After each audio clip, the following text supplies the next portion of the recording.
Good morning, class. Hope you guys are doing good, revising all the previous chapter and giving lot of mocks. Today's chapter name is Globalization, जिसका first part मैं share कर चुका हूँ. This is second part. Let's have a quick recap.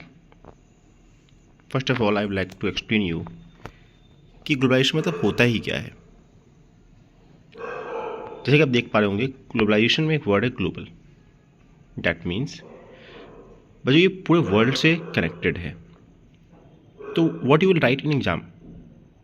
See, there are two ways to define it. The one, what NCERT is trying to say, sir, globalization means the flow of capital, commodity, people and ideas.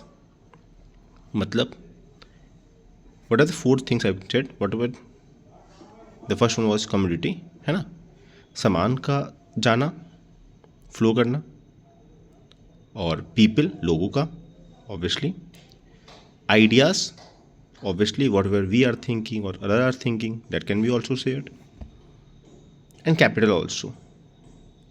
Many foreign countries or India also in the form of FDI, what they do, they invest in another country. That means yes sir, इन चारों चीज़ों का flow different countries में all over the world can be termed as globalization. I will say yes, that is globalization. Now in overview what we have learned, कि इस chapter में हम क्या पढ़ने वाले हैं. तो हमने देखा कि will try to understand that what is globalization. Actually बहुत बार आया है throughout the, it's about last chapter I am trying to teach you, बहुत बार ये वर्ड आता है. तो what will be a way in our first part which I uploaded, you must have seen it, if not go first see that video also. In this we'll try to understand the causes. Sir, what happened actually कि globalisation करना ही पड़ा. तो हमने discuss किया था कि बहुत सारी कंट्रीज थी जो स्टार्टिंग में मना करती थी कि हम नहीं, we will be isolated, we will be domestically developing our country, हम सारा सामान खुद बनाएंगे, ऐसा चल के. For example China was the one of them. लेकिन बच्चों, we are living in that world जहाँ पे आइसोलेट होकर सर्वाइव करना आसान नहीं है. बहुत सारी चीज़ें हैं, फॉर एग्जाम्पल नेचुरल रिसोर्सेज ही हैं, हमारे पास पूरे तक नहीं है. तो व्हाट आर द कॉजेज? तो I explain you. Technology is, by the way बहुत सारे कारण हो सकते हैं. Technology is one of the important one, क्योंकि जो भी चीज़ें मैंने बोली फ्लो, उनके साथ आगे अगर आप टेक्नोलॉजी वर्ड जोड़ देंगे तो यू विल अंडरस्टैंड कि यस सर, टेक्नोलॉजी ने चीज़ों का फ्लो आसान कर दिया है. And second thing, communication. Obviously roads, plane, ये सब चीज़ क्या हैं? कम्युनिकेशन है. मोबाइल फ़ोन, इन सब चीज़ों ने ट्रस्ट बिल्ड किया है, चीज़ों का फ्लो स्मूथ कर दिया है, जिसके कारण से भी सर हो रहा है. द थर्ड, एनसीईआरटी में नहीं लिखा है but I try to explain you कि डिमांड कैन बी ऑल्सो. ये जो बढ़ता हुआ डिमांड है, बढ़ता हुआ population increase mean demand increase. बच्चों, आज की डेट में अगर आप कोई क्रॉप बहुत ज़्यादा उगा रहे हैं, स्टिल यू आर इम्पोर्टिंग, मेरे लिए सरप्राइज की बात नहीं है, क्योंकि पॉपुलेशन इतनी ज़्यादा है कि आपको ज़रूरत पड़ जाती है इसकी. तो आफ्टर डिस्कसिंग द कॉज, है ना, we will also discuss about what is political consequences, what is economic consequences, cultural consequences, क्या क्या प्रभाव पड़ रहे हैं इन सेक्टर्स पे सर. और जैसा कि मैंने आपको बताया था, globalization can be positive also, can be negative also. तो जब मैं आपको बताऊंगा कि इकोनॉमी बहुत ज़्यादा ग्रो कर रही है, आपको ये भी बताऊंगा कि सबको इकोनॉमी का फ़ायदा नहीं पड़ इक्वली आ रहा है. फॉर एग्जाम्पल हम कहते हैं कि फॉरेन कंट्रीज़ का इन्वेस्टमेंट अच्छी बात है, ओके.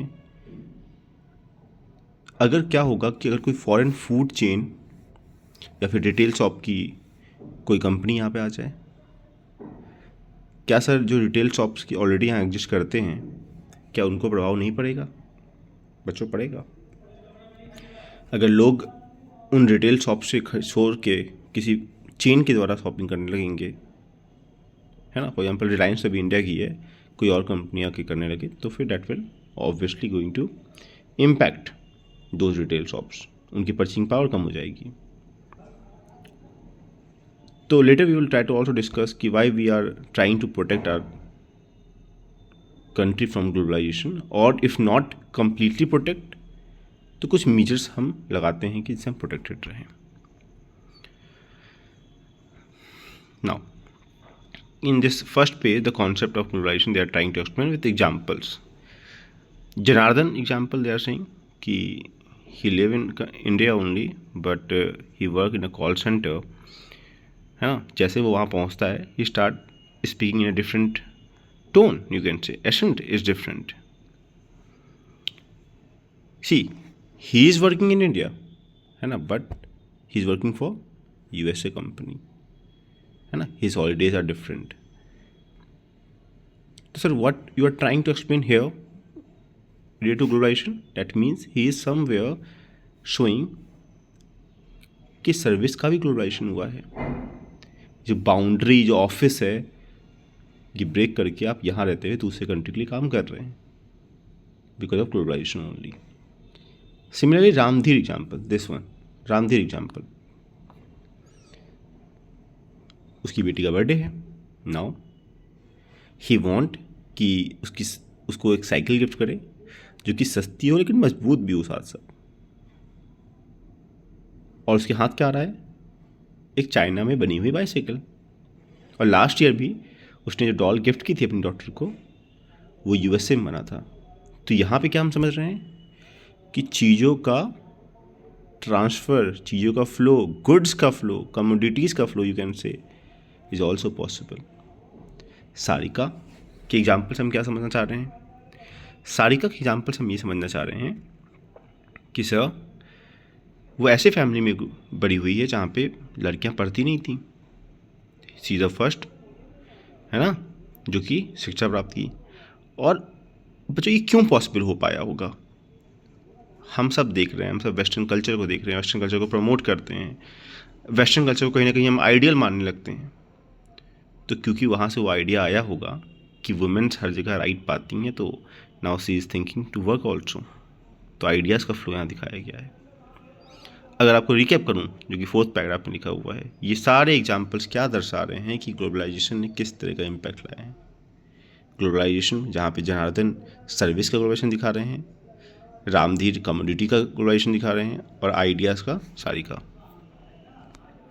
अगेन कुछ अदर एग्जाम्पल जो कि दिखा रहे हैं कि ग्लोबलाइजेशन का नेगेटिव इम्पैक्ट भी है. फार्मर्स को प्रॉब्लम हो रही है मल्टीनेशनल कंपनीज के कारण से. इवन इतनी प्रॉब्लम हो रही है सुसाइड तक करना पड़ रहा है. फॉर एग्जांपल उन्होंने कोई सीड खरीदा, वो इतना एक्सपेंसिव होता है और वो नहीं काम किया, तो फार्मर्स को सुसाइड करना पड़ रहा है. ये दिखा रहे हैं. At the same time an Indian company brought a major rival company based in Europe despite protest by some of the current owners. Look at this कि different यूरोपियन कंट्री इंटरवीन करती हैं, आ जाती हैं यहाँ पे. तो ऑब्वियसली जो Indian होंगे उनको लगेगा कि मुझे लॉस हो सकता है, कंपटीशन आ रहा है, तो प्रोटेस्ट करते हैं. तो जिनको नुकसान होगा बच्चों, क्या वो कहेंगे ग्लोबलाइजेशन अच्छा है? ऑब्वियसली. सिमिलरली रिटेल शॉप का एग्जाम्पल मैंने बताया था आपको कि शॉपकीपर की परचेजिंग पावर, आप जानते होंगे कि अभी हमारे घर के आसपास भी क्या होता है, दुकानें होती हैं, उनको प्रभाव पड़ना पड़ा, बंद करना पड़ा, तो वो नहीं कहेंगे ग्लोबलाइजेशन अच्छा है. सिमिलरली आपको समझ में आता है, बहुत बार लोग आलोचना करते हैं कि सर ग्लोबलाइजेशन में अगर देखेंगे कि तो मूवीज़ बाहर बनती हैं, उसका रीमेक बनता है ना. सिमिलरली लोग इतना आपस में कनेक्टेड हो गए हैं कि दूसरे कंट्री में रहते हैं, लेकिन कोई मिलिट्री ग्रुप धमकी देता है कि आप इस तरह का पहनावा नहीं पहन सकते हैं, है ना. रिसेंटली में दंगल मूवी में ये आपने सुना था कि उनकी एक्ट्रेस को धमकी मिल रही थी. क्यों मिल रही थी? क्योंकि they belong to a particular community जो स्प्रेड होता है ऑब्वियसली, तो मना कर रहे हैं कि नहीं, ये अलाउड नहीं है हमारे रिलीजन में. तो ये सब चीज़ें देखने को मिलती हैं. तो दीज एग्जाम्पल क्या बताना चाह रहा हूँ कि बच्चों कि ग्लोबलाइजेशन का इम्पैक्ट केवल पॉजिटिव नहीं है, that can be negative also, है ना. वन मोर थिंग यहाँ लिखा हुआ है कि शायद रिच कंट्री को इतना फ़ायदा पहुँचता हो, पुअर कंट्री को इतना ना पहुँचता हो, है ना। इन सभी चीज़ों को हम यहाँ पे समझ पा रहे हैं। और वापस से अगर देखा जाए तो ग्लोबलाइजेशन क्या है? Globalization is actually the flow of capital, commodity, people and ideas across different nation. This can be termed as globalization. और बच्चों आज के समय में इतना ऐसा है ना कि सब लोग आपस में इंटरकनेक्टेड हैं। ये आप फील करेंगे, कोई घटना कहीं होती है तो वो हम लोग तक भी आती है, हम लोगों को प्रभाव भी डालती है। ऑब्वियसली क्या कह रहे हैं, ग्लोबलाइजेशन जब मल्टी डायमेंशनल कॉन्सेप्ट, जो कि हम पढ़ेंगे भी कि हाँ सर यू आर राइट कि कई सारे डायमेंशन को टच किया है ग्लोबलाइजेशन ने। कॉजेस पार्ट 1 में हम लोग कर चुके हैं, तब भी एक क्विक रिकैप में देखते हुए कि क्या कर रहा है ये ग्लोबलाइजेशन, क्यों, कौन चीज़ें ला रहा है इसे, क्यों नहीं हम इससे दूर रह सकते हैं, क्यों इतना स्प्रेड हो रहा है तो टेक्नोलॉजी। और बच्चों एक इंटरेस्टिंग बात कि पहले इंडिया में इतना परफॉर्म नहीं था, still you have to trust कि एंशिएंट टाइम में भी लोग व्यापार करते थे दूसरी कंट्रियों से, हिस्ट्री में भी ऐसा प्रेजेंट है। तो यहाँ पे साफ साफ लिखा है बहुत सारे कारण हो सकते हैं। होप अगर आपको ये हिस्सा में जूम कर पाऊँ तो समझ पाएँ कि हाँ technology become a crucial element जो कि ऐसा कर रहा है। Communication is the second one. Demand जो इंक्रीज कर रहा है, ये लोग आपस में इतना इंटरकनेक्टेड हैं, this all factor is somewhere contributing. अगर आप लोग यहाँ तक कॉलेज के पार्ट में साथ में हैं तो now I will start from the political consequences. Now आपको समझना पड़ेगा कुछ पार्ट पॉजिटिव है, कुछ पार्ट नेगेटिव है। I will start from negative parts. कि पहले की तरीके से अब इंडिया या कोई भी कंट्री सॉवरेन है क्या? Why you are saying this sir? क्योंकि वी से कि we are free to take our decisions, है ना। We say like this, we are free to take our decisions, but we need to understand कि we do respect international policies, we do respect sanctions, we do respect अगर कोई promises हमने कर रखे हैं, even हमें नहीं चाहिए इस पे होल्ड करना लेकिन हम करते हैं। तो डैट शोज कि जो ये सॉवरेन वाला जो ये पार्ट है, what sovereign means that a country who can take its internal and external decisions. तो क्या ये सर इरोड हुआ है? तो you will feel like yes sir, sovereignty का जो ये टॉपिक है थोड़ा इरोड हुआ है। हम दूसरे कंट्रियों के अकॉर्डिंग, डिफरेंट इंटरनेशनल ऑर्गेनाइजेशन के अकॉर्डिंग फैसले लेने लगे हैं। तो first point can be yes, state capacity has been eroded. तो लिखा हुआ है बच्चों, at a most simple level globalization result in an erosion of state capacity. If you are reading, bring pen and paper, or if you have the book, keep underlining and write one. कि erosion of state capacity can be first negative consequence of globalization, negative political consequences. What is the second you can write? Sir पहले जो कंट्रियों का state हुआ करता था, जो सरकारें हुआ करती थी, वो वेलफेयर काम किया करती थी। वेलफेयर वाला मेजॉरिटी है कि वेलफेयर ही करना है, लेकिन अगेन हम सब आपस में कनेक्टेड हैं। बच्चों हर तरह की सब्सिडी नहीं प्रोवाइड कर सकते हैं। तो अब वेलफेयर कंट्री से आप merely you become what? You become a facilitator. You start behaving और functioning only core function like maintenance of law and order only. ये सर देखने को मिल रहा है किसमें बच्चों? कि आपको पॉलिटिकल कॉन्सिक्वेंसेस में देखने मिल रहा है। नाउ सर पहले गवर्नमेंट डिसाइड करती थी, सर आज के समय में मार्केट डिटरमाइन करने लगा है चीज़ों के प्राइसेस को। व्हाट व्हेन आई से मार्केट ना, that means I am talking about demand and supply factor. And because of many multinational companies, है ना, ऑब्वियसली तुम मेरा इन्वेस्ट करोगे तो मुझे कई बार आपके अकॉर्डिंग पॉलिसी मोल्ड करना पड़ेगा। तो दिखाई देता है कि आज के समय में multinational companies do intervene in government policies also. अगर नहीं करो तो चली जाएंगी, तो फिर गवर्नमेंट बात मानती भी है। Hope you are here up to, है ना। तो लिखा है कि at the same time globalization does not always reduce what state capacity. Why we are saying this कि देर मैनी टाइम्स, आपने सुना होगा बहुत सारे राइवलरीज पहले थे, जेलसी थी कंट्रीज में, but once you have started just trading with me, है ना, you can not afford to be angry ना। तो they are new relation you can say has been there. At the same time बच्चों कि indeed in some respect of the state capacity has receive a boost as a consequence of globalization. किस में boost मिला है सब बताइए? Technology के share में, है ना।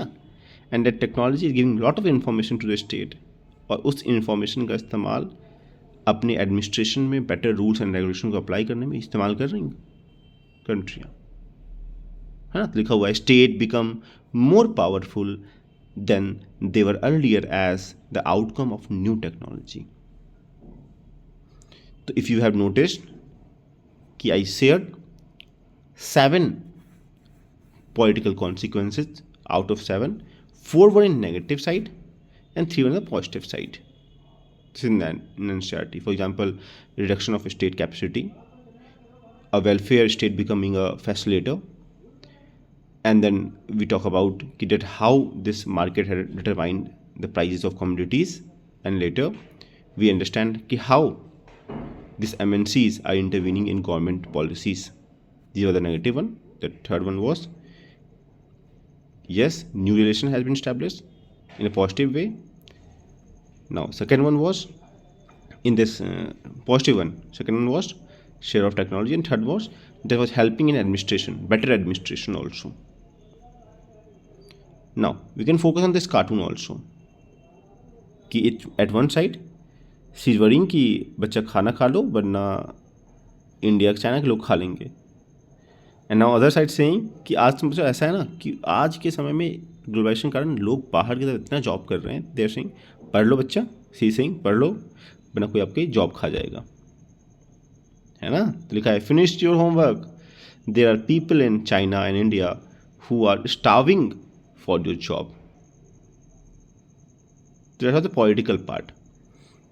Now moving towards the economic consequences, and now word is very clear, economic consequence मतलब आर्थिक तरीके से किस प्रकार से ग्लोबलाइजेशन ने आपको किया है, हिट किया है।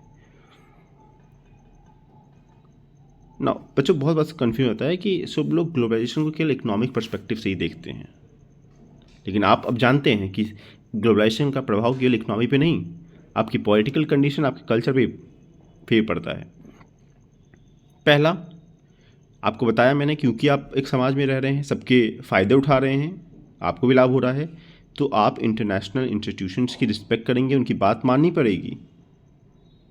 तो yes, in many international organisation like IMF, World Bank, WTO, है ना, determining economic policy across the world.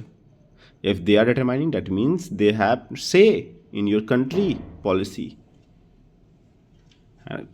Hope you can understand that has eroded your freedom.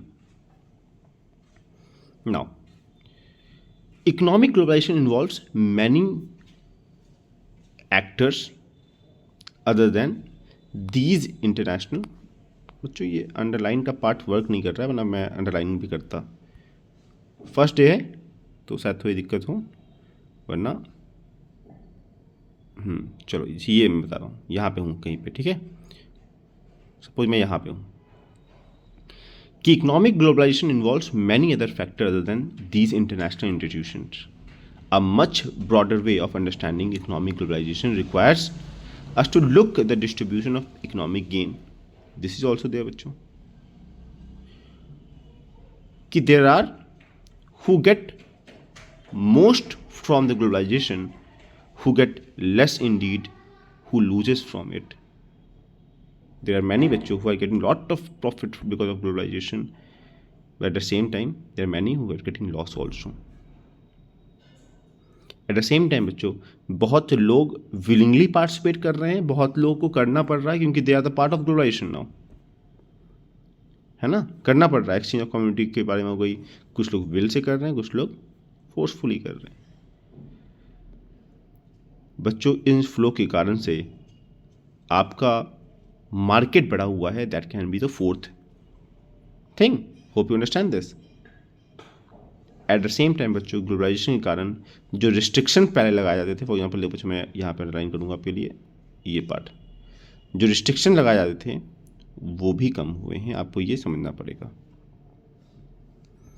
तो लिखा है बच्चों, ध्यान देना, मैं लिख रहा हूँ यहाँ पे, वापस पढ़ता हूँ। The restriction impose by different countries allowing the import and other countries have been reduce. The restriction have been reduce, क्यों? क्योंकि इकोनॉमिक कॉन्सिक्वेंस है ये, किसका? ग्लोबलाइजेशन का। ग्लोबलाइजेशन के कारण से लोग ऐसा कर रहे हैं। ऐसे बच्चों डिफरेंट कंट्रीज बिहेव कर रही हैं, इन्वेस्टमेंट कर रही हैं। बच्चों ग्लोबलाइजेशन के कारण से कई सारी रिच कंट्री एक ऐसी कंट्री में इन्वेस्ट कर रही है उनको ज़रूरत भी है, उनको भी फ़ायदा होता है, उस कंट्री को ग्रो करने में फिर हेल्प मिलता है। वह लिखा है globalization has lead to a flow of idea across the nation boundary, this is there. और जो बाकी सारी टेक्नोलॉजी है, अगेन मैं बताऊंगा, उसने इस रेट को होने की प्रक्रिया को तेज कर दिया है। लेकिन वैसे जब इतना सारा ग्लोबलाइजेशन होगा तो बहुत सारी स्मार्ट कंट्रीज भी, डेवलप कंट्रीज भी हैं, वो रिस्ट्रिक्शन लगाती हैं, वीज़ा बहुत जल्दी आसानी से नहीं देती हैं। तो लिखा है बच्चों, developed countries have carefully guarded their borders with visa policy to ensure that citizen of other country can not take away the job of their own citizens. Hope you understand this. Now, in thinking about the consequence of globalization, it is necessary to keep in mind that the same set of policies do not lead to the same result everywhere. You have to understand this. Okay, you will understand कि USA is a capitalist country, तो you want to be also capitalist कि मुझे ही फ़ायदा हो जाए, I will be also rich country, but that is not sure कि अगर आप उनके पदों पर चलोगे तो आपको भी वो सेम रिजल्ट मिले। समझना पड़ेगा हमें। Now economic globalization has created an what intense division of opinion all over the world. Those who were concern about social justice are worried about the extent of state withdrawal causes by the process of economic globalisation.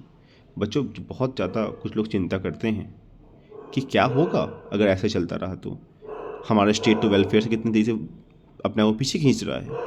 वो state जो पहले हर basic चीज़ों को पूरा करता था, है ना, ये समझना पड़ेगा। That has been here, that showing कि कितना नेगेटिव इम्पैक्ट पड़ा है।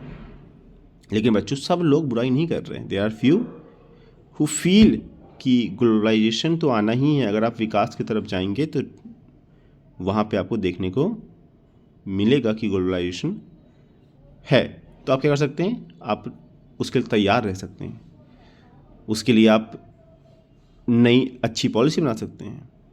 समझ ना, फॉर एग्जाम्पल इस कार्टून को अगर ध्यान से देखें, अगर एग्जामिनेशन में आता है कि क्या दिखाया गया है, बच्चों ध्यान देना, डिफरेंट कंट्री कैन आ रहा है ना, यहाँ के लोगों की ड्रेसिंग सेंस कैसी है, प्लेन्स आ रहे हैं, तो दिखा रहे हैं कि ग्लोबलाइजेशन है। यहाँ पे डिफरेंट कंट्री वेपन से अटैक नहीं कर रही हैं बच्चों, तोपों से कोक निकल रहे हैं।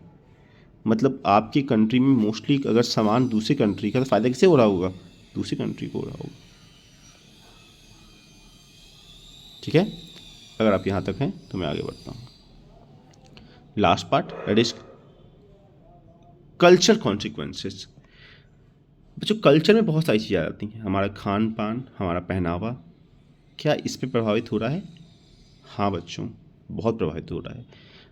पूरी तरीके से हमारा खाने का तरीका, हम सब लोग बर्गर, डोमिनोज, पिज़्ज़ा एक कल्चर आ गया है, केक एक कल्चर आ गया है, वो हम लोग खाना चाहते हैं। ड्रिंकिंग में अगर आप पहले लस्सी, छाछ, सत्तू जैसी चीज़ों का सेवन करते थे, तो अब कोल्ड ड्रिंक का कल्चर आ गया है ना। पहले अगर आप लोग धोती कुर्ता और डिफरेंट इंडियन ड्रेस पहनते थे, तो now everyone try to look like a west person और यूएसए पर्सन, तो they are wearing coat and tie, which was not our culture.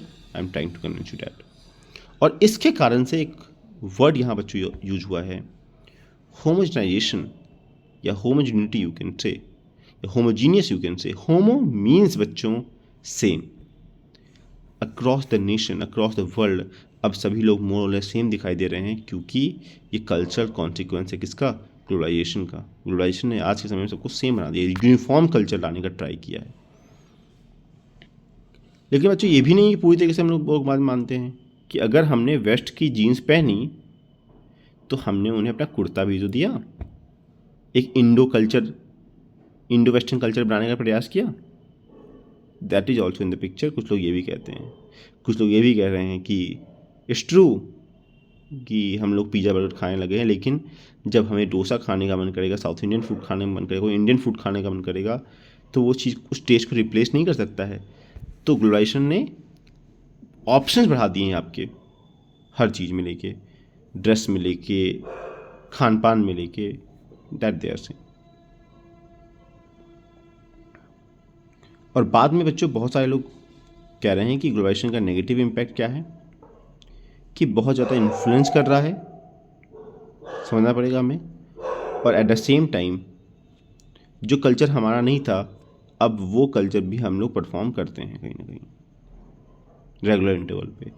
For example in last paragraph they are saying कि Valentine's day India culture नहीं था, है ना, लेकिन अब वो सेलिब्रेट करते हैं। तो बहुत लोग इसको कहते हैं कि ये तो वेस्टर्न कल्चर है, इंडिया प्रैक्टिस करता है, स्टिल प्रैक्टिस करता है। और क्योंकि अब ऑप्शन बहुत है तो कहते हैं हेट्रो जीनियस की तरफ कहीं ना कहीं हम लोग जा रहे हैं कि लोग डिफरेंट कल्चर को अडॉप्ट कर रहे हैं। That can be also taken as. Now that's all from today class. ज़्यादा बड़ी क्लास बनाएंगे तब की प्रॉब्लम होगी। If you like our video, है ना, do like and subscribe, share to your friends too. Thank you. See you in the next class. We will start from India and globalization in the next class.